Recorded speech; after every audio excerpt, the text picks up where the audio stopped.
Hi, my name is Ennis, and my poster is on leveraging probe data to model speeding on limited access highway segments during the COVID-19 pandemic.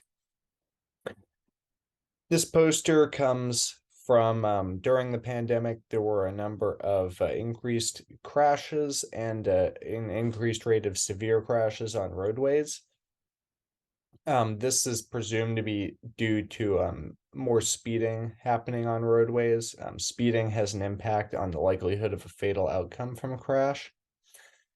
So in this study, we explored the impact of COVID-19, traffic density, and other temporal and geometric characteristics of roadways on speeding in Maine and Connecticut.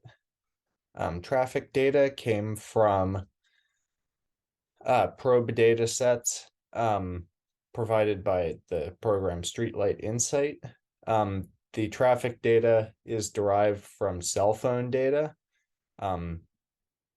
So when people are driving, location-based services data on their cell phones are being collected and aggregated into trips. We were then able to query those trips to gain hourly information on the number of vehicles driving on roadways and the average speeds and speed distribution of those vehicles.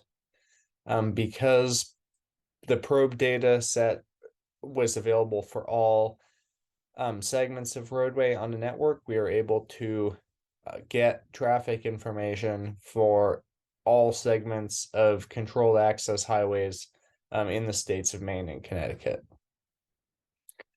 This was used with a mixed effect binomial regression model. And so speeding was modeled in terms of the degree to which people were speeding.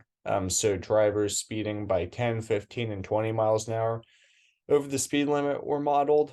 So a total of 6 models were fitted, which include these variables shown in the first table here. The results of this modeling are shown in the side-by-side tables in the upper left of the poster, upper right of the poster. So overall, it was found that the odds of speeding increased during the stay-at-home order, and interactions of the stay-at-home order and morning and evening peak periods were modeled. And it was found that during the evening peak period, during the stay-at-home order, was when the greatest increase in the odds of drivers speeding took place. Furthermore, this was a pretty unique study insofar as we looked at how traffic density influenced speeding. And so you can see here from our results that we found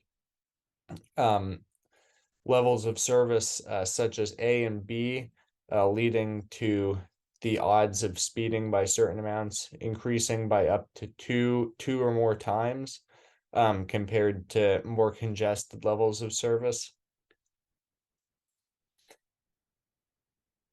And furthermore, segment features such as the presence of a curve or shoulder width are also modeled in terms of their impact on speeding. It can be found that having narrow shoulders reduces the odds of speeding, as does the presence of a curve in a roadway segment. These are important findings because A, they show us that speed really did increase during COVID-19, and this can be used as a way to causally explain some of why there were more severe and frequent accidents during this period. And it also, because we've modeled traffic density, the model sort of shows that at better densities, people are more like at lower densities, people are more likely to speed.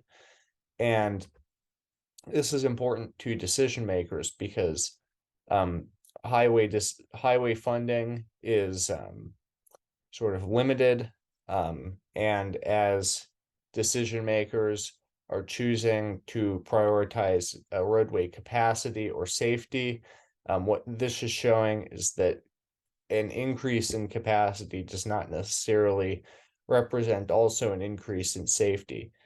So this could be taken into consideration or explored in future studies to better create a decision-making framework surrounding this.